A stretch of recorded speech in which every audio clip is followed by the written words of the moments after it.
我做心脏手术的这天，霍奇说公司有急事，匆匆离开，直到我苏醒，也没见他回来。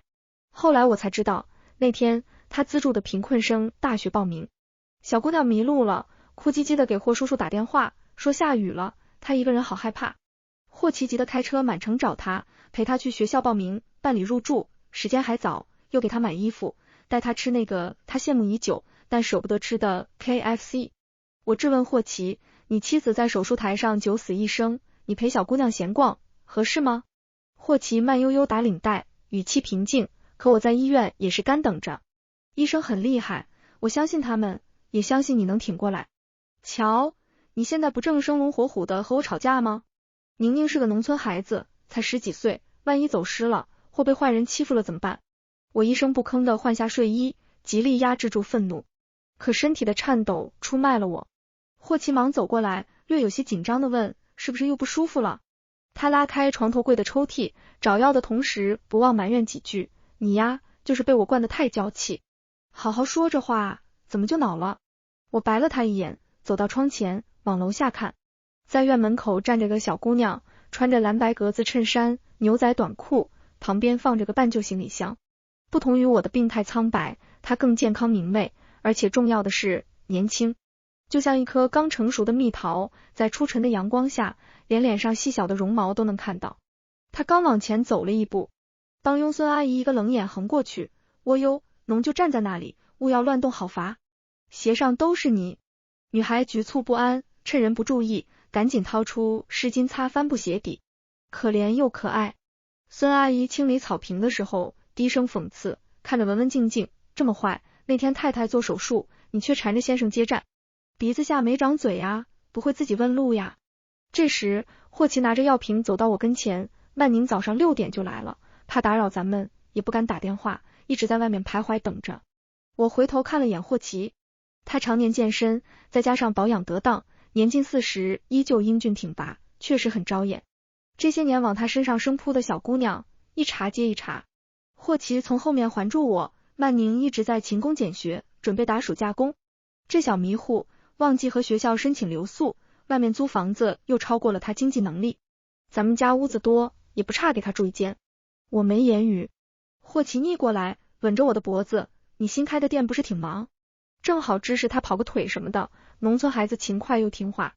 我躲开他，你都把人领来了，我还能说什么？还有，我垂眸看了眼霍奇手里的药瓶，这是褪黑素，我的药在专门的柜子里收着。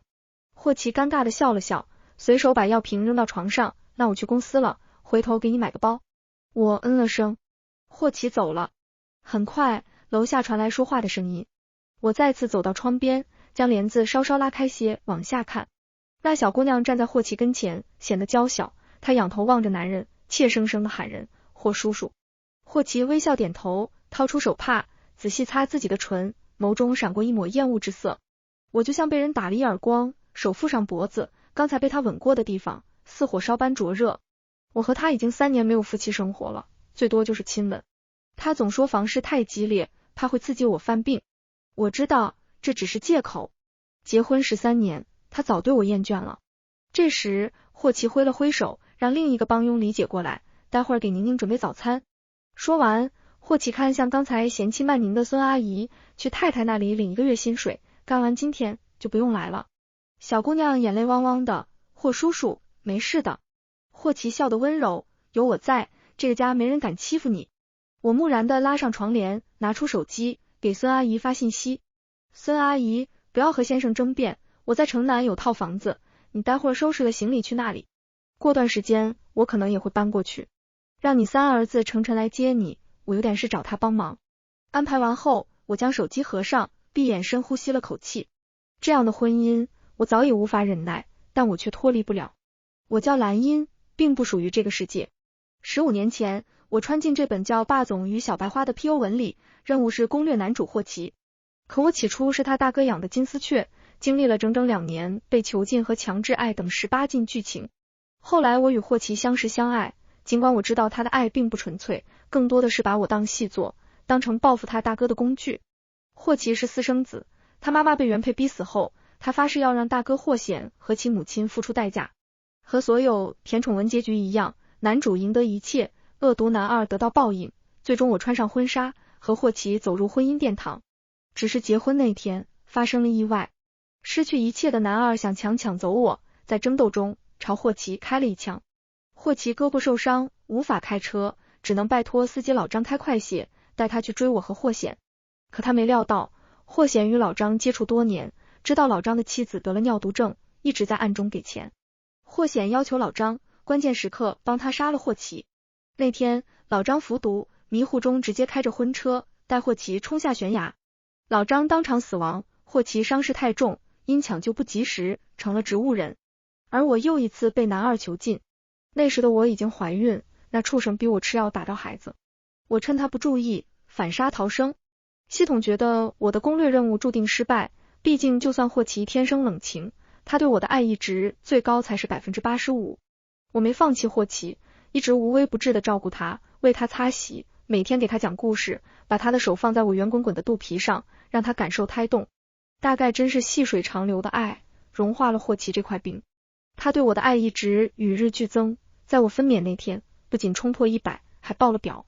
系统欣喜若狂，对我说，茵茵，你终于可以用积分兑换回家的机会了。我看着怀里嗷嗷待哺的女儿，想起霍奇为救我中枪的画面，拒绝了回家机会，做出了选择。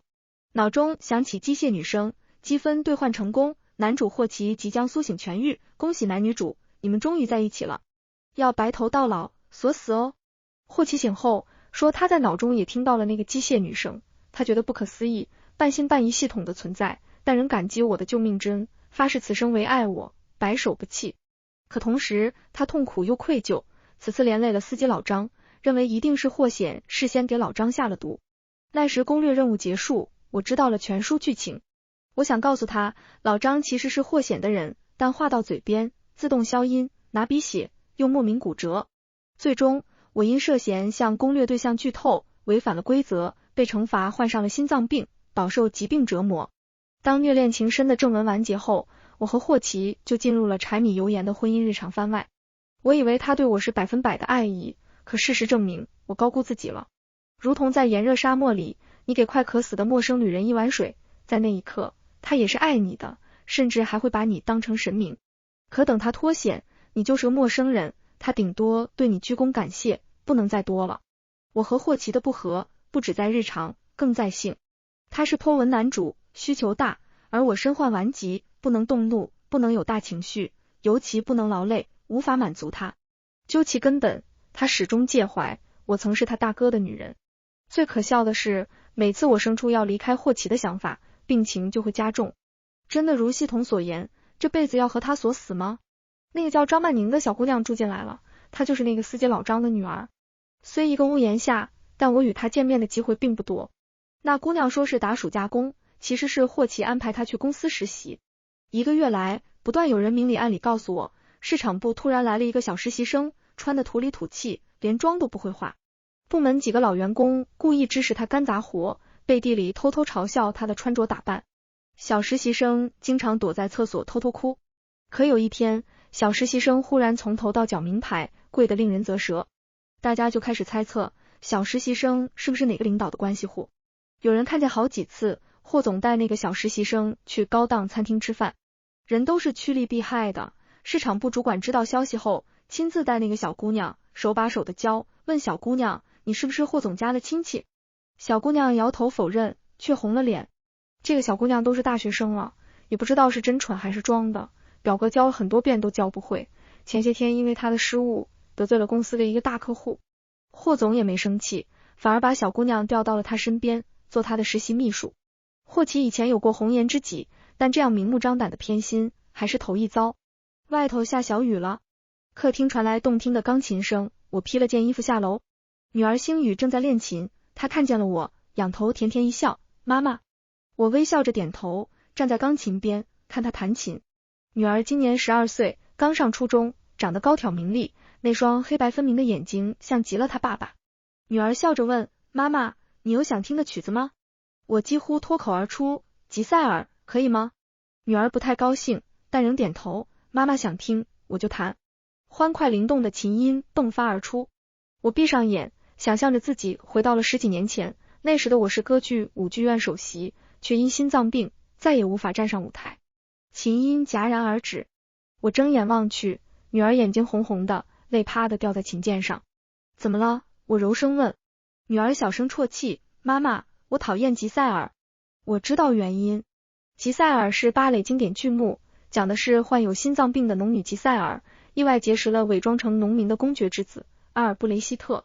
阿尔布雷希特隐瞒了自己有未婚妻的事实，引得吉赛尔爱上他。后来他的贵族未婚妻出现，刺激了吉赛尔。吉赛尔精神崩溃，疯狂舞蹈，直至心力衰竭而亡。我轻轻抚摸着女儿的头发，别怕，妈妈不会死的。女儿乖巧的点头。忽然有人在背后拍了下我，我吓得心咯噔了一下，回头一看，是张曼宁。张曼宁手里端着牛奶，小心翼翼地问，婶子，是吓到您了吗？女儿气得要命，有病吧你？你明知道我妈妈有心脏病，忽然悄不作声出现吓她，你是不是故意的？张曼宁低下头，大眼睛泪汪汪的，对不起，是我冒失了。她双手将牛奶递过来，婶子，刚给您热的。我深呼吸了口气，接过来，一气呵完。缓了缓情绪后，我打量对面的女孩，她穿着廉价普通的短袖长裤，手腕上却戴着条玫瑰金钻石手链。见我看她，张曼宁赶紧把手链捂住，尴尬笑道，是假的啦，网上几10块买的。我冷笑，那样的净度和切割，怎么可能是假的？6位数的价格吧。我淡淡问，你有事吗？张曼宁嘟囔了半天，怯懦道，那个，我要录学校作业视频，能不能让星宇妹妹先别谈了？她赶紧说，很快的，最多半个小时就好。女儿一听炸毛了，搞清楚，这是我家。嫌吵的话，你回你学校啊。张曼宁眼泪扑簌簌往下掉，对不起。这时霍奇从2楼下来了，他阴沉着脸，扫视了圈所有人，目光落在女儿身上，语气冷漠，大半夜的，弹什么琴？女儿素来怕他，吓得身子抖了下，弱弱地说，现在才7点半，而且我就快考级了。霍奇厉声打断他，不知道我在书房办公吗？小年纪就这么咄咄逼人，一点教养都没有。我将女儿拉到身后，霍奇，谁没有教养？你把话说清楚。霍奇回头吩咐张曼宁，明天去公司，找间安静会议室录作业，上楼去吧。张曼宁嗯了声，冲我和女儿分别鞠了个躬，对不起婶子，对不起星宇妹妹。女儿见状，气得又要骂人。我阻止住她，先去洗个澡，半个小时后咱们继续练琴。女儿担忧的看了我一眼，上楼去了。1楼此时只有我和霍奇。许久的沉默，我率先开口，让他搬走。霍奇揉着鼻梁，显然很烦躁，刚才的事我全看见了。咱们得讲道理吧。曼宁是客人，从来不敢对咱们提任何要求，一直小心谨慎的。星宇整个暑假都没给他好脸色过。他们学校作业很严苛的，马上要开学了。我打断他，你可以对晚辈好，但超过某个度后就不正常了。霍奇蹙眉看我，安音，当年因为咱们结婚，因为救你，曼宁的爸爸才被那个畜生下毒，咱们亏欠他太多了。我对他好，是替你赎罪。我没忍住，想要说真相，谁知心脏又一阵刺痛，手扶住钢琴才不至于摔倒。我看向对面的霍奇，他站在原地，满脸的不耐烦，行了行了，等我出差回来，立刻安排他离开。说完，他转身就走。在上楼梯的时候，他停了下，狼来了的故事演太多次，就没意思了。我瘫坐在地上，拼命深呼吸，不让自己生气，可眼泪还是不争气的掉落。心脏刺痛的同时，我脑中传来类似于电流的呲呲声。我精神一振，是消失多年的系统吗？谁知几秒后，电流声不见了。我轻揉着心口，看了眼2楼霍奇离开的方向。如果系统再出现，那我是不是有机会重新做选择？霍奇赶飞机，一大早就离开了。我下楼的时候，张曼宁已经坐在餐桌前吃早饭了。她也只是淡淡看了眼我，继续吃，时不时的还抚摸腕子上的钻石手链，想给我显摆。我没搭理她。忽然，张曼宁咕哝一笑，婶子，叔叔那天喝多了，说他一直很痛苦，觉得霍星宇的言行举止不像他。我立马回头，张曼宁眉一挑，我对霍叔叔说，毕竟婶子之前可是和别的男人睡了那么多次，叔叔怀疑也是正常，所以我建议他可以带星宇去做亲子鉴定。我冲过去，狠狠扇了这女孩一耳光。我知道和一个比自己小10几岁的姑娘撕扯很掉价，也知道病情不允许自己动怒，可人总有忍不了的时候。我手指向门，滚出去。张曼宁手背摸了摸被打的侧脸，这是霍叔叔的家，他的财产，只有他有权利决定我的去留。你少在这里给我充大尾巴狼！我一把揪住这女孩的头发，将她往外拉。谁知这时门开了，霍奇黑着脸进来了。张曼宁立马变了张脸，哭得梨花带雨，正脱开我，奔向霍奇。霍叔叔，我知道你今早拉下份文件，准备赶去机场给你送的。婶婶说我别有用心，还打了我。霍奇捏住女孩的下巴，仔细看她的脸，她怒瞪向我。我攥住拳头，家里可是有好几位阿姨在的，要不让他们出来说说，她刚才都胡说八道了些什么？她污蔑星宇不是你亲生的，还羞辱我。霍奇冷笑，他难道说错了？我又气又惊，你说什么？霍奇刻意越过这个争端，冷漠地看着我，给他道歉。我高昂起头，不可能。霍奇，我再给你一次机会，道歉。我嗤笑，休想。霍奇急走过来，冲我扬起手。我直视他，毫不畏惧。他盯了我半晌，手垂下，转头对张曼宁说，去收拾东西，这次和我一起出差。末了，他厌恶地对我说，兰英，你变了，变得张牙舞爪，像个泼妇似的。我怒不可遏，霍奇，我要和你离。可惜那个婚字还未说出口，我又病发了，头晕目眩，心跳如鼓，我根本站不住，瘫倒在地。霍奇淡漠地看了我一眼，这么多年了，就不能换个别的招？说完，他们一起走了。出门的时候，张曼宁转过头，脸上尽是怯懦无辜。叔叔，婶子好像不太舒服哎。装的，别理他。眼前一黑，我就什么都不知道了。再次醒来，我发现自己躺在医院的病床上，女儿趴在床边睡着了，紧紧抓住我的手，小脸还残留着泪水。星宇，我小声唤道。察觉到动静，女儿猛地惊醒，她哭得直咳嗽。妈妈，你吓死我了。还难不难受？我去叫医生。我拉住女儿的手腕，别担心，妈妈没事。是你送妈妈来医院的？女儿点头，委屈的要命。我听李阿姨说，今早上你和爸爸因为张曼宁吵架，爸爸还怀疑我不是他的女儿。我招手让女儿过来，搂住她。你只要记住，你是我兰英的孩子就行了。女儿哭着点头，妈妈，你就不能和他离婚吗？咱们都不要受他的气了，我真的好担心你。我没说话，妈妈也想，可要是走出这步，妈妈或许就会没命。孩子，妈妈放心不下你啊。我轻轻揉了揉女儿的头发，你去帮妈妈找一下林主任。林主任是这家3甲医院心脏大血管外科的副主任医师，这些年几次将我从死神手里拉回来，是恩人，也是好友。我有件至关紧要的事要同他说。我住了1个星期院，从始至终，霍奇都没打一个电话。相反，不断有人给我发张曼宁朋友圈的照片，他和不能露脸的好友到处打卡旅游景点，吃美食，晒好友给他买的名牌衣服和包，还有一张十指相扣的照片。其实大家心知肚明，那个不能露脸的男人到底是谁？之所以给我发，不过是想看笑话罢了。而我也有了在圈子里有了个新外号，忍者神妻。出院的那天，霍奇回来了，我刚吃了药，正在1楼插花，他一个人拉着行李箱进来了，看了眼我，没说话。我们各干各的，谁都不打扰谁。霍奇脱下外衣，谁知从兜里掉出3枚避孕套，他有些慌，立马看向我。见我没反应，他轻笑了声。我手一抖，指尖被玫瑰花刺扎到。霍奇淡淡问，身体怎么样了？好多了。霍奇嗯了声，往2楼走。霍奇，我喊住他，你和张曼宁，认真的。霍奇没正面回答，只是说，要么你就像从前那样，睁只眼闭只眼，做好你的霍太太，要么你就去。我蹙眉，去什么？霍奇一笑，扬长而去，去医院看病啊。但我不敢保证，下次你还能挺过来。心又一次刺痛，我看着手里的剪刀，竟生出和他同归于尽的想法。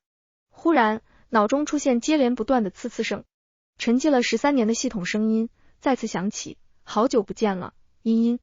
我激动的都不会说话了。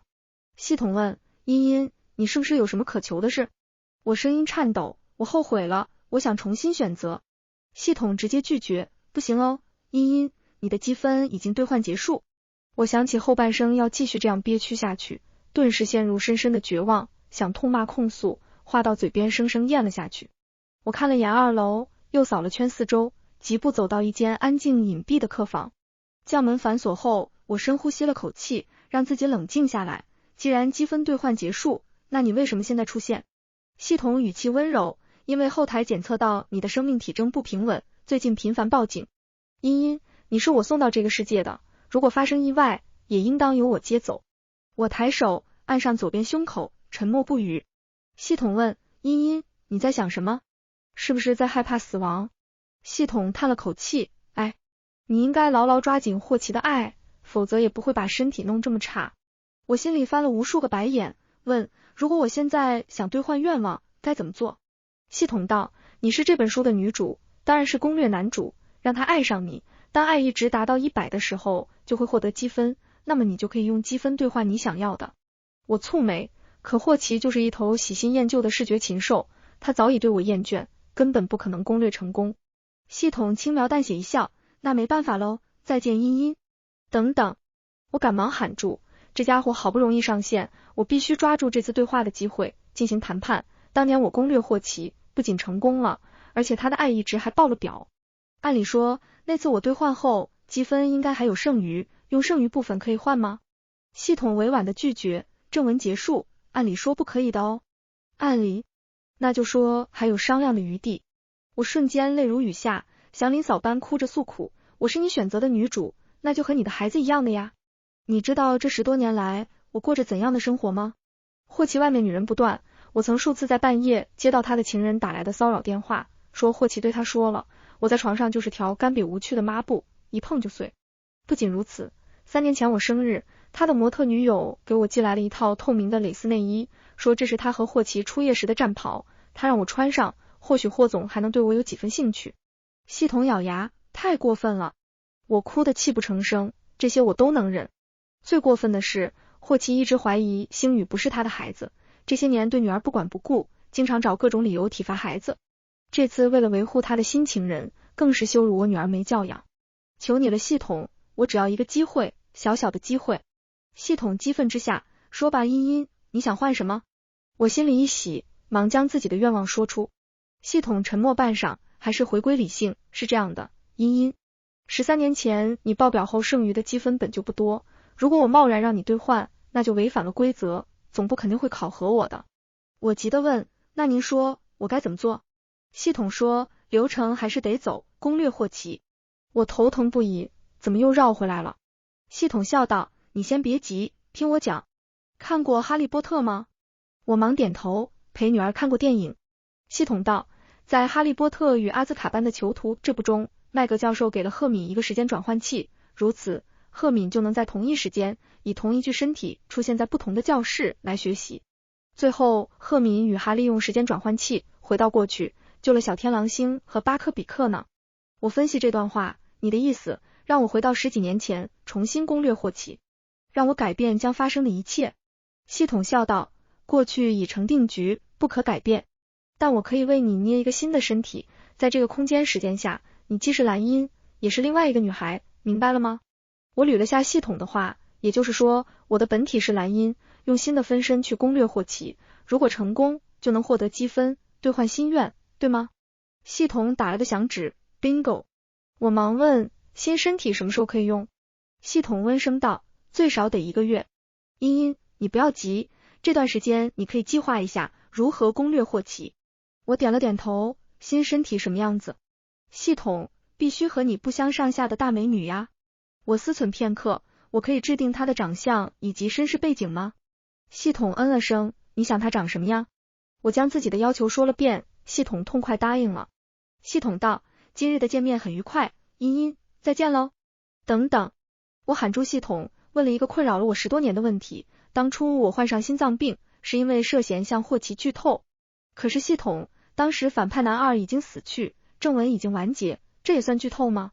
罚我得病，是不是太狠了？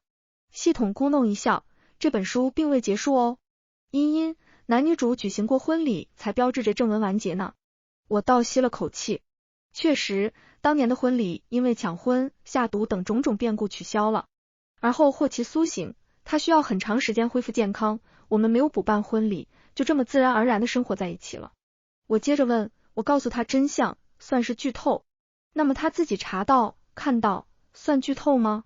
系统道，不算的。我莞尔，好，明白了。那么系统，期待下次见面。这次对话之后，笼罩在我头顶的乌云几乎消散了。我还像过去那样，对霍奇的一切视而不见，与他保持相敬如宾。事实上，那天他回家收拾了几件衣服，就出去住了，已经有1个星期没回来。和谁住，住哪里，我心里清楚。每天，我忙着接女儿上下学，送她去上钢琴课。周末的晚上，我亲自下厨，做了女儿喜欢的菜。吃饭的时候，我发现女儿一直玩手机，手指飞快的打字，两眼盯着屏幕，笑得开心。因为张曼宁的事，女儿整个暑假过得并不开心。前天班主任给我打电话，说星宇逃了整个下午的课。我立马问了女儿，她老实的承认了，说她粉了个男团，去机场接机要签名合照了。女儿认错，态度良好，保证下次再也不会了。我也没有过于苛责，略批评了几句。只是如今瞧她笑成这样，难不成？这个年纪的孩子容易早恋，可是要好好沟通处理。在看什么？我给她加了之下。女儿立马把手机倒扣在桌上，忙不迭扒饭，嘴里含含糊糊，没什么，就搞笑视频。撒谎。我喝了口汤，卡着分寸，旁敲侧击，宝贝，是不是学校里交朋友了？男生还是女生呀？女儿聪明，红了脸，哎呦，不是的妈妈，我没有早恋了。我点了点头，好，妈妈相信你。女儿有些急，真的没有，是。她想了想，将手机拿给我看，屏幕上显示某某大学论坛，第一热门的帖子是深巴商学院某大二女生为了钱甘当老男人的小三，有图有真相。帖子里有数张大图，虽然给人脸打了码，但我一眼就看出是霍奇和张曼宁。照片中，女孩挽着男人的胳膊，正往某高奢品牌的店里走，二人举止亲密，有说有笑。还有几张照片是张曼宁的自拍照。底下评论炸了，我靠，这女的傍上真大款了啊，这个牌子的包超贵的，一些稀有皮的包要配上百万的货才能买到。老男人虽然看不清脸，身材还是很 nice 的，不知道脸怎么样。扒出来了各位，女的叫张某某，会计学专业的。行了各位别猜了，女的叫张曼宁，我见过，去年刚入学时候土里土气的，没多久护肤品衣服全都换成了大牌，只能说气质土，穿上龙袍也不像太子。是，不光丑，还很恶毒。我听说的啊，之前刚开学的时候，他和舍友闹矛盾，学生之间吵吵闹闹很正常啊。谁知道他污蔑对方偷他首饰，还报了警。后面他使劲给宿舍其他人买东西，请吃饭，带大家到处玩，一块孤立霸凌那个女生。女生严重抑郁，休学了都。我靠，这么恶心。男的真是眼瞎了，看上这种货色。底下有楼主的一条评论，是的，老男人就是睁眼瞎。他的原配是舞蹈家，美丽温柔，气质超好，看上去非常年轻，山鸡连原配的脚趾头都不如。底下一片同情原配，各种谩骂张曼宁。除了这个帖子，还有扒张曼宁身世以及他霸凌舍友的帖子。我蹙眉看完，问女儿，这是你发的？别告诉我，前天逃课就是干这事了。女儿两眼放光，对，我还给他学校领导寄了举报信，让大家看看他到底是什么货色。我气得不行，谁让你这么做的？女儿一愣，眨巴着眼，妈妈，我在替你出气哎。我低声呵斥，这是我和你爸爸之间的事，还轮不到你插手。女儿委屈的不行，可我看不得他欺负你，他破坏了我父母的感情，我就要治他。我正要说话，忽然门那边传来一阵嘈杂声，保姆拦着怒气冲冲的张曼宁，张小姐，太太最近都不舒服，请你离开吧。张曼宁喝骂，做了亏心事，她能舒服吗？兰英，你给我滚出来，她见我吗？女儿见状立马站起，挡在我身前，妈妈你回卧室，我来对付她。我坐着没动，拿出手机发了个短信，孙阿姨，那件事可以做了。立马孙阿姨给我回过来消息，好的，太太。我拍了拍女儿的胳膊，下巴朝2楼努了努，去写作业，这里我来处理。女儿倔强道，不，我要留下，我不能看他欺负你。张曼宁一把推开拦他的保姆，气势汹汹走上前，谁都不许走，既然敢做，就他妈的别当缩头乌龟。女儿气得拳头攥起，嘴巴给我放干净点。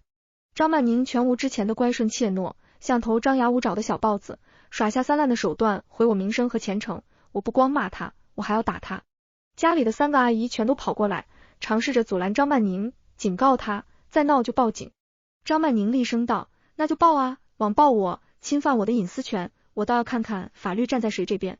女儿小脸涨红，手指着张曼宁的脸，你既然做出那种不要脸的事，就活该被人戳脊梁骨骂。反正我未成年，又不会坐牢。张曼宁冷笑，你这是承认了，帖子是你发的吧？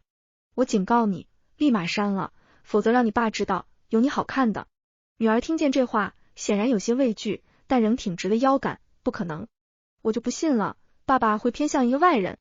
张曼宁明着内涵，是吗？在你爸跟前，咱俩指不定谁是外人呢。女儿怒不可遏，臭女人，我今天非撕烂你的臭嘴不可。星宇，我一把拉住女儿，满口脏话，像什么样子？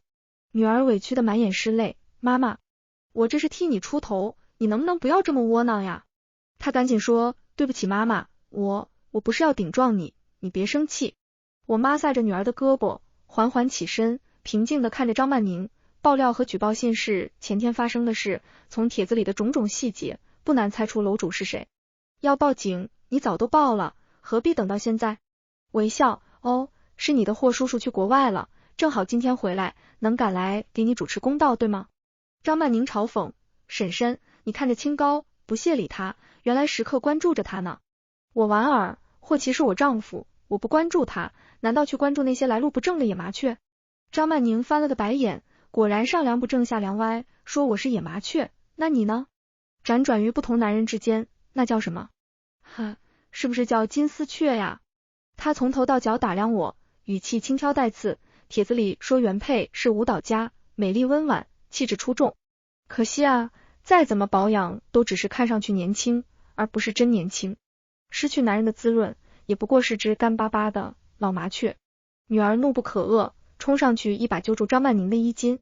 谁知这时霍奇回来了，霍奇似匆匆赶过来的，仍穿着西装，脸极其阴沉。在他身后紧跟着俊秀挺拔的青年，是他的助理小朱。助理倒是很懂事，见气氛不对，低头将行李箱放好，默默出去了。霍奇冷眼看过来，女儿立马松开张曼宁，往后退了2步，爸爸。张曼宁像只受了委屈的小动物，眼睛湿漉漉的，手附在侧脸上，好像谁打了他似的。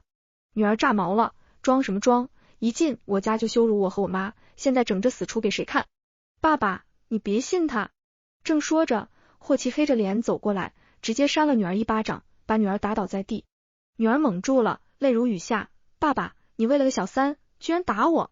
霍奇掏出手机，点开一个网页，展示给女儿看，是你做的吧？小小年纪居然这么恶毒。他看向我，兰英，是不是你指使霍星宇做的？一把年纪了，居然网暴一个小姑娘，要脸不要？说着，霍奇解下袖扣，挽起袖子朝我走来。女儿赶紧抱住霍奇的腿，爸爸，是我做的，和妈妈没关系，你不要迁怒妈妈，她什么都不知道。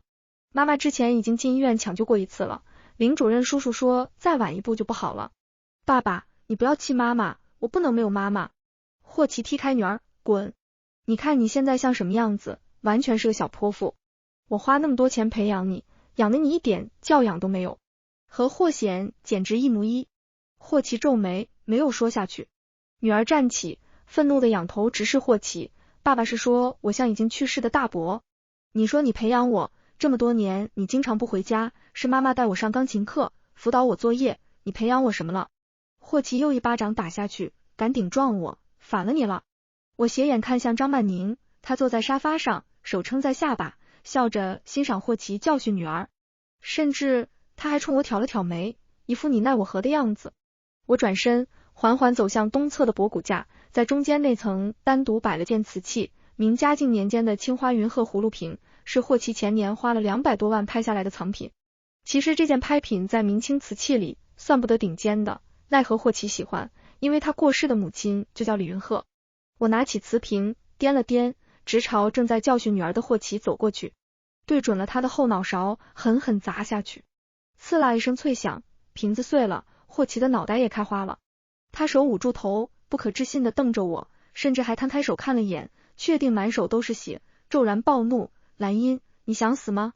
张曼宁赶紧跑过来，焦急地从侧面扶住霍奇，她凶狠地剜了我一眼，疯婆子。这女人看了眼满地碎片，似乎又找到了一个攻击点，这可是霍叔叔最喜欢的古董，好几百万呢。霍奇脚底有些踉跄，他脸色极难看，除了愤怒外，还含着杀气，看来今日不教训你是不行了。我挑眉，那你还等什么？来弄死我啊！霍奇往前迈出一步，似乎头晕了下，差点摔倒。我不屑一笑，把手中的半截瓶颈丢在地上，俯身将女儿捞起。霍奇，你再动我女儿一指头，这次让你脑袋开瓢，下次一定就要你的命。张曼宁扶着霍奇，添油加醋的拱火，反了他了，明明是他教女无方，害得你的照片被公开，受人指点耻笑。霍奇瞪了张曼宁一眼，张曼宁抿了下唇，没敢说话。霍奇将血毛巾丢在地上，从餐桌上拿了把餐刀，朝我走来，语气森冷，兰英，这些年我对你确实太纵容了，我不会让你死，但要让你疼。我看了眼腕表，忽然霍奇的助理小猪推门进来了。霍奇不满地撵人，滚！小猪手里还拿着电话，显然很着急。霍总，刚才我在警局的熟人给我打了个电话，警察正往这里赶，说有人报警。说完，小猪神色复杂地看向我。霍奇指着我的脸骂，你他妈脑子有坑是不是？把警察招来，是觉得你女儿网暴的事闹得不够大，还是觉得现在还不够丢人？小猪弱弱说，霍总，不是家庭纠纷，好像是投毒。霍奇怔住，什么？而他身边的张曼宁明显心虚，他扶着霍奇的手，忽地缩紧。霍奇感觉到了，看了眼张曼宁，大手附上女孩的手。怎么回事？霍奇语气森冷，质问我，什么投毒？你这不是好端端站在这里吗？我没理他，四平八稳地坐回餐桌。霍奇低声问张曼宁，宁宁，你说？张曼宁一个劲儿摇头，可脸色已然惨白，我没有，我什么都没做。我继续吃菜，挺香的。霍奇是聪明人，走过来，站在我身侧，你手里是不是有什么东西？我没一条。霍奇紧着问，是什么？我被逗笑了，霍总，你觉得我很傻吗？现在告诉你，让你想对策吗？霍奇扫了眼客厅，无外乎是一些监控视频吧。他拉了张椅子，食指桌面轻轻点，一副与我谈判的架势。阿音，你想要什么？尽管提。我喝了口汤，当然是把他送进去喽。张曼宁都急哭了，霍叔叔，我怀孕了，我不要坐牢，不能受惊吓的。我抬眼看霍奇，嘲讽道，一个低贱的私生子罢了，在哪里不是生？你说呢，老公？霍奇目光冰冷，那就是没得谈了。他摊开手，看了眼自己掌心的血，冷笑道，兰英，你意图谋杀我，同时又损毁我价值100万的古董，你猜猜要判多少年？我扑哧一笑，夫妻吵架罢了，至于上纲上线？退一步讲，你虐待未成年人，与第三者合谋向我投毒，我这个可怜又病重的母亲拼命保护女儿，自卫罢了。我拢了拢盘在脑后的头发，放心霍总，我认识最好的刑事律师呢。你爱面子，我肯定会让你全国出名，到时候就怕你的骨架比你的脸色还难看呢。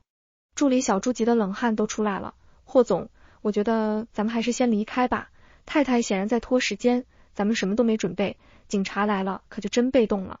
张曼宁忙点头，对，霍叔叔咱们快走吧，我肚子好疼。霍奇瞪了我一眼，拉着张曼宁匆匆离开。我用餐巾轻轻擦了擦嘴，看了眼大门的方向。我知道拦不住他，我也没想拦。霍奇，这才只是个开始。没一会儿，警察就来了。我配合警方进行了被害陈述，带他们去张曼宁的卧室勘查，并且告知我丈夫霍奇将嫌疑人带走。我将霍奇在本市的几处房产具体位置一五一十写下，着重说了我所了解的张曼宁信息。这小姑娘原本是我丈夫司机的女儿，在我和霍奇结婚那天，她爸爸当年疑似被投毒，开车冲下悬崖，使得霍奇受重伤，差点成了植物人。我在去年才知道，霍奇一直在资助小姑娘念书生活，而且大约3个多月前，也就是学校暑假刚开始的时候，霍奇借口张曼宁打暑假工，将人领到家里来住。他曾说，因为我被他大哥霍贤绑架，这才导致张曼宁爸爸被下毒。我不清楚张曼宁是否因为此事对我怀恨在心。我暗示警方，可以从张曼宁爸爸这条线入手查。末了，警察问起大学论坛爆料贴的事，女儿认错，态度良好，当着警察和我的面打开手机将帖子删除。因着没有当事人报案，且女儿是未成年人，主要以批评教育为主。女儿很有眼色，哭哭啼啼地说她是为妈妈鸣不平，这才一时糊涂，保证再也不会做这样的事了，以后会将心放在学习上。送走警方后，我便让阿姨去收拾我和女儿的行李。妈妈，咱们去哪儿？女儿乖巧地问。我牵着她往外走，妈妈在城南有一套房子，咱们最近先住那里。上车后，我朝前看去，孙阿姨坐在副驾驶上，开车的是她儿子程晨，小伙子留着寸头，浓眉大眼，十分干练利落。孙阿姨在我家做了10年，几乎与我日夜相处，是我在这个世界上为数不多信任的人，且之前我资助她儿子程晨读大学，她对我十分感激忠心。车子发动，徐徐驶出车库。此时晚上19点，天刚擦黑，明明无数次坐着离开，这次却有种不一样的感觉。女儿怀里抱着书包，一会儿看孙阿姨母子，一会儿又看我，小脸尽是疑惑。我笑着说，想问什么？女儿立马坐直了，孙阿姨不是被爸爸开除了吗？妈妈怎么好像一直和她联系？还有，刚才警察问话的时候支开了我，妈妈，张曼宁给你投毒了吗？什么时候的事？你现在身体有没有受影响？我捂住心口，看向窗外掠过的排排树影。记得不久前系统上线，说感知到了我生命体征不稳。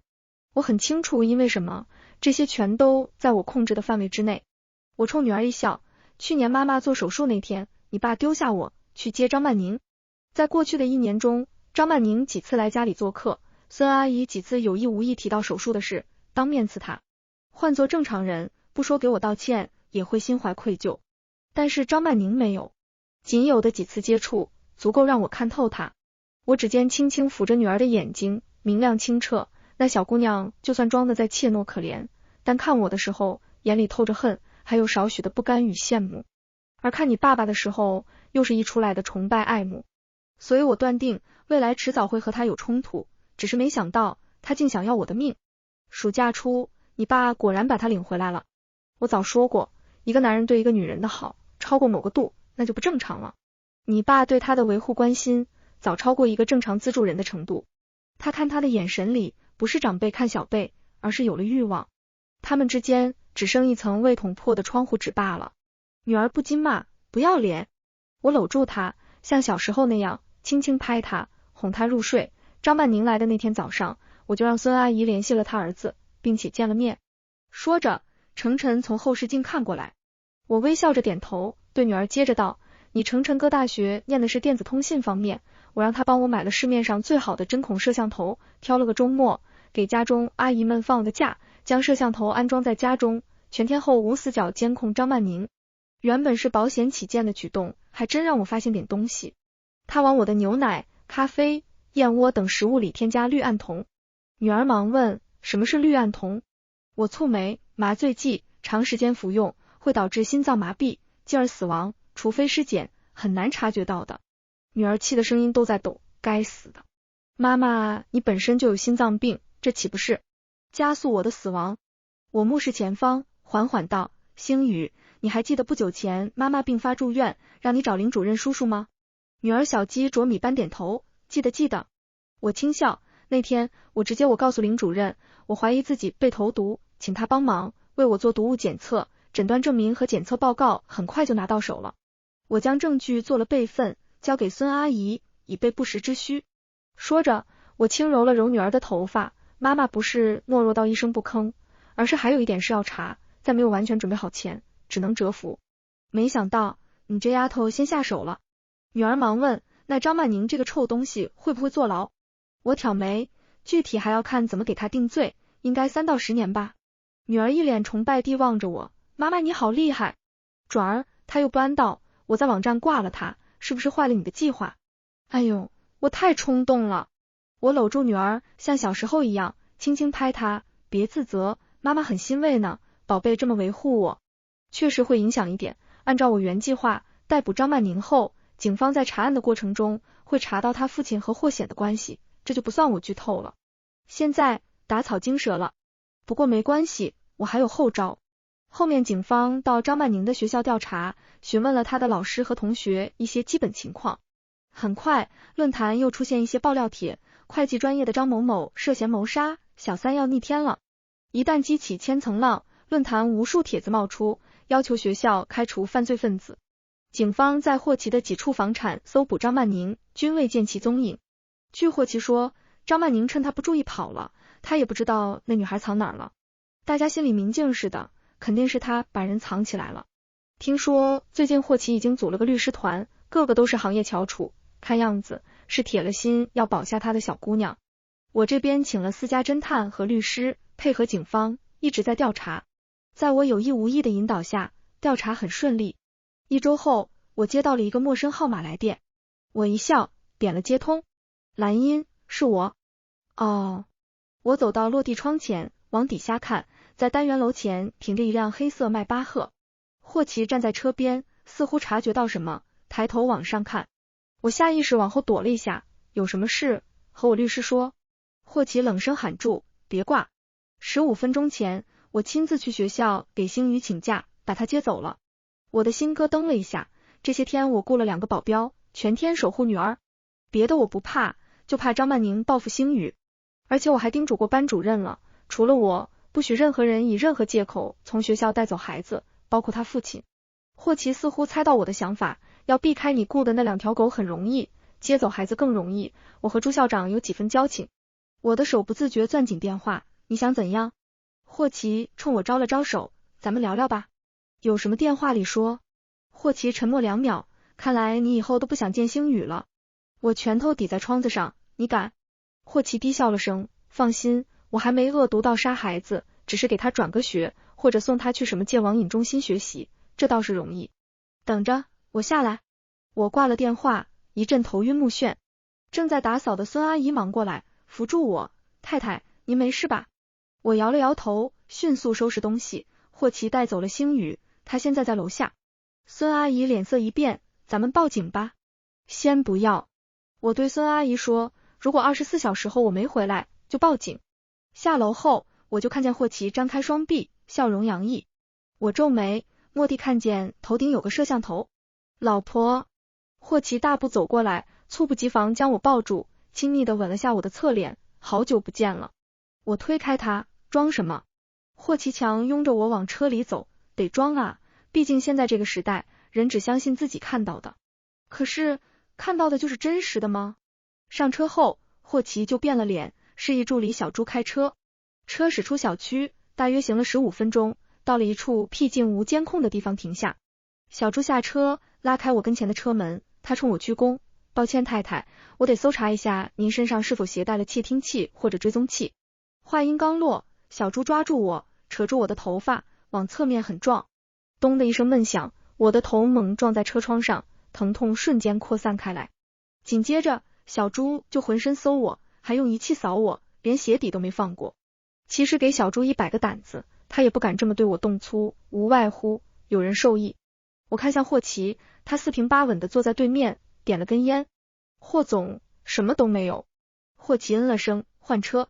说完，霍奇带我换上了一辆不起眼的小轿车，很快就上了高速。我整理被弄乱的头发，指尖抹了下额头，很疼，但没见血。礼尚往来。霍奇悠闲地吐出烟雾，指了下自己后脑勺，那天你把我砸伤，害我轻微脑震荡，还缝了5针。我挑眉，那你应该感谢我身体差，力气小，否则不止5针。霍奇冷哼了声，拿走我的包，拉开拉链，把里面的东西全都倒出来，嫌弃地踢开口红、粉饼等物，捡起我的手机，强抓住我的手解锁了机子。我正脱开他，你控制了我，不怕我的人报警。霍奇翻查着我的手机，你是自愿和我走的。再说，咱们一家3口外出度假，请问犯了哪条法？我白了眼他，拾起粉饼补妆，发生这么多事，你那小女友的胎气还稳着吗？霍奇嗤笑，怎么，我让其他女人怀孕，你不高兴了？我啪的合上粉盒，当然不高兴，私生子也是有继承权的。霍奇没理我，专心翻手机。车内安静，车子平稳地驶向未知之地。我率先开口，我交给警方的证据很锤，而且请的律师也是行业顶尖的，做足了完全准备，必要送他进去。我很好奇，你怎么保他？霍奇吸了最后一口烟，两指将燃着的烟头碾灭。你报了案，警方便会传唤宁宁。现在宁宁找不到，那么侦查的方向就是补充你提交的证据，也就是查宁宁获取氯胺酮的途径。我已经抹去了他购买交易的所有痕迹。我将窗子按下些，消散车中的烟味。霍奇，不要小看人民警察的办案能力。如果你没做干净，那你就是共犯。霍奇懒洋洋道，所以啊，我还有后招。他从上到下打量我，你拍下的证据是宁宁偷往你的饮品中加氯胺酮。可如果我方认为他加的是营养品，反倒是你自己给自己下毒，诬陷好人呢？我被逗笑了，我还没那么蠢。霍奇挑眉，阿音，我会让你变得很蠢，我有太多种方法让你改口，比如用星语威胁你，再比如用一些违禁品控制你，或者干脆把你弄成精神病。谁会相信一个脑子有病的人话呢？大抵车里冷气开得太大，我的后背凉津津的。你就这么爱他？霍奇摇头，倒不是，我只是有点烦你罢了。他笑得得意极了，愉悦地继续翻查我的手机。忽然，男人蹙起眉，怎么是他？我扭头看去，此时霍奇正在翻阅我和韩律师的对话内容。其实在上这辆车前，我就将这部手机中的重要信息清了一遍，只留下我想给霍奇看的东西。在对话页面中，韩律师在早上给我发了一张照片，还有一条信息，蓝小姐，李文东已经找到了。李文东，当年男二霍显的左膀右臂。13年前，霍显要在婚礼那天搞事，夺走我，杀了霍奇。他两手准备，一方面暗中命李文东去 A 县，绑架了老张的妻女，确保老张还像以前那样听话。另一方面，命令老张给霍奇下毒。老张知道霍奇钟爱某国外品牌的气泡水，于是他将添了毒的水放入婚车内置冷藏箱。反正婚礼那天乱糟糟的，很多人都有可能接近婚车，而车内的几瓶气泡水更是由霍奇的助理提前1天放入。总之，如果出事，扯几通才能勉强扯到他。谁知那天霍显抢走我，霍奇胳膊中了枪，他命老张开车去追。半路，霍奇见老张紧张不安，于是亲自拧了瓶气泡水，递给老张，让老张闻一闻。老张想，冷藏箱内有6瓶气泡水，1瓶有毒，其余5瓶是好的。他就不相信自己运气那么差，于是狠了狠心，将水一饮而尽。事实证明，他点儿就是背。毒发很快，老张意识渐渐模糊，一脚油门带着霍奇冲下了悬崖。不久后，霍显死了。此后，李文东就销声匿迹。这李文东爱钱，当年我将所有积蓄给他，求他放我离开。他前脚收了钱，给我开了门，后脚就报告给霍显。我被抓回去后，遭受了无比非人的折磨。我和此人有仇，霍奇的仇更深。霍奇母亲死后，他与舅舅相依为命，一起谋夺霍家大权。当年李文东奉霍显的命令，除掉碍眼的人。他在霍奇舅舅的车上动了手脚，导致霍奇舅舅全家外出旅游时，在高速公路上车子失控，与货车追尾，全家4口丧命，一个不剩。当然，以霍奇睚眦必报的性格，绝不可能放过始作俑者。他机关算尽，将霍显外公、舅父和姑母的家族企业弄破产，逼得霍显舅舅跳楼，又迫使霍显的2个表妹成为夜场流莺，让这家子再也没有翻身的可能，独独落下个李文东。这些年，霍奇费尽心思在国内外找，都没能找到李文东。此刻，霍奇的手明显颤动，他拿出烟，点了3次才点着。你找到李文东了？我盯着自己刚染的指甲，不予回答。说话。霍奇抓住我的胳膊，他眼中含着野兽般的凶光。他在哪儿？我直视他，摇头，不知道。霍奇完全失态，抓住我的头发，逼我看他。再问你一次，李文东在哪里？我配合的做出惊恐之样。韩律师只给我发了张照片，我还没来得及问他。冷静点，霍奇，别发疯。霍奇直接用我的手机给韩律师打过去语音电话。喂，是蓝小姐吗？韩律师沉默2秒，那会儿孙阿姨给我打过电话，所以现在拿电话的是霍先生吧？霍奇嗯了声。韩律师冷静地说，请您不要乱来，不要做出侵犯我当事人权益的事。霍奇厌烦道，她是我合法妻子，自愿和我离开，我乱来什么？我问你，李文东怎么回事？韩律师，抱歉霍先生，有什么想知道的，您可以和警方沟通了解。我方不会告知您任何影响案件的信息。霍奇手上用力，我头皮被揪得发痛。我轻哼了声，没关系韩律，他问什么，你说就是了。毕竟他是我的合法丈夫。霍启冷笑，问李文东在哪里？韩律师那边传来翻阅资料的声音，我方受蓝女士委托，同步在调查张曼宁小姐的一切。我们查到在13年前，也就是您与您太太结婚前1周，张小姐母女曾被李文东绑架。当时张家家门紧闭，每天都传出巨大的打骂声和哭声，邻居察觉不对，报了警。后来警方赶到时，李文东很有经验，头脸包裹得严严实实，还戴了手套，提着个大帆布袋逃亡。他手持枪械，与警方发生了交火，帆布袋破裂，掉出很多现金，约莫3万左右。李文东受伤，顾不得捡钱，匆匆逃跑。后来警方询问张家母女的时候，当时年仅8岁的张曼宁小姐哭着说，李叔叔抢走了他们家的50万，那是霍叔叔给他妈妈的救命钱。警方紧接着问张小姐的母亲，很反常，张妈妈却说都是误会，李文东是她的远亲，平日里不务正业，她并不知道李文东的底细，更不知道枪是哪里来的。而且李文东没有抢他家的钱，就是在家里借住了几天，小孩子吓坏了胡说。话至此，车中陷入了一片沉寂。霍启目光阴冷的吓人，我勾唇浅笑，顺着韩律师的话头，霍叔叔，霍启，当年你给张家钱了？闭嘴！霍启喝止我，他脸色极差，继续和韩律通话，你们想方设法欺负一个刚满20岁的小姑娘，这种谎话都捏造得出，看来是铁了心要与我作对了。对面的韩律笑了声，霍总，13年前警方的执法记录仪可不会骗人，虽然录像略模糊，但我的当事人蓝女士一眼就认出，她是您兄长霍显的亲信李文东。当然，你也可以亲自问一问张曼宁小姐，她当时已经记事，想必知道真实的情况。霍启很吸了口烟，沉默不语。韩律接着说，霍总，蓝女士身体一直不好，随时都要去医院检查，请您不要刺激她，更不要试图用非法手段胁迫蓝女士改口。霍启根本没将韩律放在眼里，径直问李文东在哪儿。韩律一愣，你想做什么？霍启将烟头碾灭，告诉我地址。韩律冷静交锋，可以，但我要确保我当事人的安全。我淡淡道，韩律，我现在很好，霍总想知道什么，你告诉他就行了。24小时后他不放我，直接报警。韩律师，明白了。很快，手机收到一条信息，霍启点开看了下，连打了好几个电话。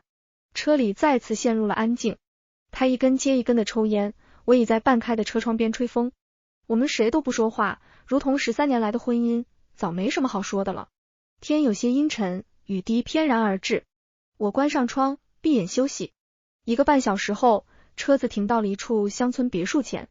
这里环境优美，空气清新，门口有2个黑衣保镖，时刻巡守着。我跟着霍启往里走，正门刚打开，就看见一地的狼藉。张曼宁穿着家居服，盘腿坐在长毛地毯上，正戴着耳机打游戏。茶几上摆了几个刚吃完的外卖盒，地上散落着零食包装袋。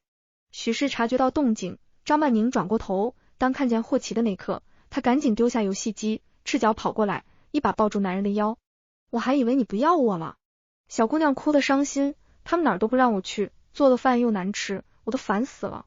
霍启温柔的揉女孩的头发，我要处理你的事，再忍忍。这不，我让小猪给你买了些好吃的，在车后备箱。张曼宁委屈的嗯了声，等抱够了松开了，她这才发现我也在。贱人！张曼宁冲过来，扬手要扇我耳光。助理小猪眼疾手快，一个跨步挡在我面前，硬生生替我挨了一巴掌。张曼宁怒气更盛，瞪着小猪，你敢拦我？你究竟是谁的人？别不是被他收买了吧？小猪低下头道，抱歉张小姐，只有霍总有权利处置太太，您不可以动她。张曼宁又要发作。好了宁宁，霍启从后面环住女孩，我早都替你教训过她了。张曼宁斜眼看我，发现了我额头的红肿，又是笑意洋洋。她挽住霍启，头枕在男人胳膊上，你对我最好了。两人依偎着朝2楼走去。10几分钟后，小猪拿着热毛巾和药膏过来，双手递给我，对不起太太，那个。没事。我挥挥手，你也是奉他的命令。小猪将我带到1楼的僻静客房，打开门，霍总让您待在这里。说完，小猪压低声音道，霍总最恨背叛了，如果李文东的事是真的，那个谁蹦跶不了多久。我笑着嗯了声，问星宇没事吧？小朱点头，小姐毕竟是霍总唯一的骨肉，太太放心吧。我进了客房，四下环视了一圈，屋子空荡荡的，仅有一张床而已。收拾完额头上的伤，我又稍微洗漱了一下，梳了头发，化了个妆。我看了眼手表，过去1小时。外面传来一阵动静，似乎是霍奇离开了。片刻后，卧室门哗啦一声打开，张曼宁斜倚在门口。她连头发丝儿都透着愉悦，似乎想要我看得更清楚。这次换了件性感的丝质吊带睡衣，洁白的胸口多了个鲜红吻痕。知道我们刚才做什么了？我没理他。张曼宁轻蔑地打量我，都沦落到这地步了，还有闲心梳妆打扮。我淡淡一笑，活一天就要有一天的样子。张曼宁讥讽道，可你这样活着，还不如死了呢。我好笑道，为什么要死？我还等着继承他遗产，成为自由快乐的富婆呢。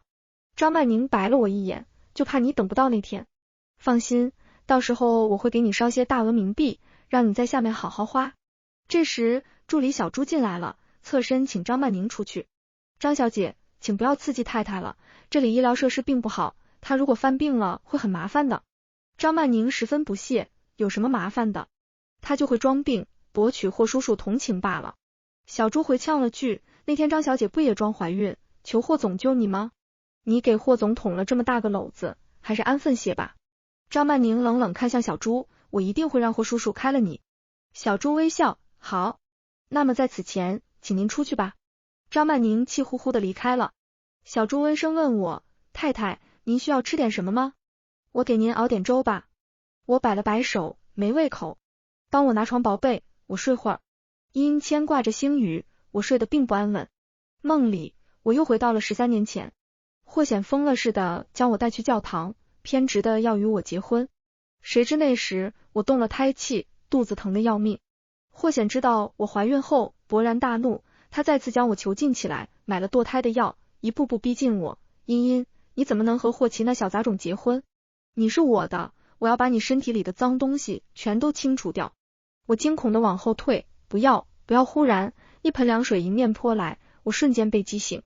朝前看去，张曼宁站在门口，手里拿着个空盆，盆边缘还在往下滴水。此时我浑身被水浇透，床上零零散散还有不少碎冰渣，骤然的刺激让我的心脏很不舒服。婶婶，晚上了，该洗漱了呢。我看了下表，晚上20点，距离我被关在这里已经过去12小时了。小朱气喘吁吁的奔过来，一把扯开张曼宁，刚上了个厕所，竟没看住你。做什么死？霍总马上就回来了。张曼宁将盆丢掉，斥责小朱，再敢对我口出狂言，我让霍叔叔打断你的腿。小朱无语的瞪了眼张曼宁，问我，太太，需要我为您准备干净衣服吗？听小朱这语气，霍奇那边有结果了，马上就来了。不用了。我拿起枕巾擦头发，看向张曼宁，你是名校生，按说脑子应该好使。乖乖给霍奇当2-3年情人，换取的资源钱财够你花2辈子。你怎么蠢到把主意打到我身上？怎么觉得杀了我就能嫁给他当正室了？张曼宁冷哼一声，如果你觉得我是为了情爱地位杀你，那你也太小看我了。我一笑，那为什么呢？张曼宁满眼恨意，我爸爸被霍显毒死，家里失去顶梁柱，妈妈没钱治病，不到1年也去世了。你是霍显最爱的女人，折磨你我就报仇了。我抬手扶额，人在无语的时候真的会笑，可你折磨我，霍显也看不到啊。而且当年霍显被我反杀，照你这么说，我还是你恩人呢。还有，当年那瓶毒水原本是给霍奇的，是霍奇递给你爸爸的，真是有意思，你不恨他，倒恨起我了。张曼宁怒道，他是无心的，他又不知道那瓶水有毒。我摇了摇头，笑着问，既然你爸爸是枉死的，你妈妈为什么不来霍家讨公道？哪怕是要点钱呢？可是他却带你躲回了乡下老家。张曼宁双臂环抱在胸前，霍家内斗的厉害，爸爸已经被害死了，我妈怕我也出事，所以没去。我嗤笑，既然如此，你为什么不听你妈妈的话？我反倒是听说，你妈妈去世后，你在你爸遗物中找到了霍奇的名片，联系上霍奇，这些年一直黏着他。难不成你想成为他身边人后，方便下手弄死他，替你枉死的爸出口恶气？你胡说！张曼宁彻底被我激怒，爸爸妈妈接连去世后，没人要我管我，他们都欺负我，是霍叔叔来家里探望我，资助我读书的，他是我恩人，是我继续活下去的勇气。女孩眼圈红了，他就像天上的太阳那样耀眼，遥不可及。你知道我为了离他近点，为了报恩有多努力吗？过去的10多年，我见他的次数寥寥无几，他一年到头也只给我打1、2个电话，可即便如此，也够我开心很久很久了。整个高中，我都是5点不到就起床背书，我拼了命考上了某大，这才勉强靠近他。张曼宁怒视我，可这一切都被你毁了，你害我失去了学业，像只老鼠一样躲藏起来。我被逗笑了，要是你不给我下毒，会失去所有吗？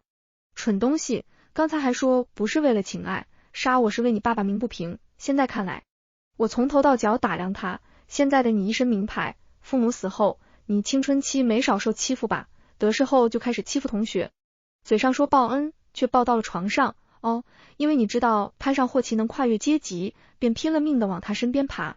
你这种小姑娘，我见太多了，没一个有好下场。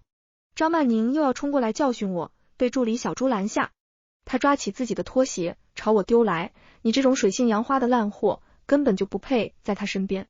忽然，别墅停电了，四周陷入一片漆黑，外面传来保镖奔走的声音，跳闸了，我去看看。哎呦，这人是谁？咚的一声，好似保镖被袭击了。张曼宁惊恐地问，怎么回事啊？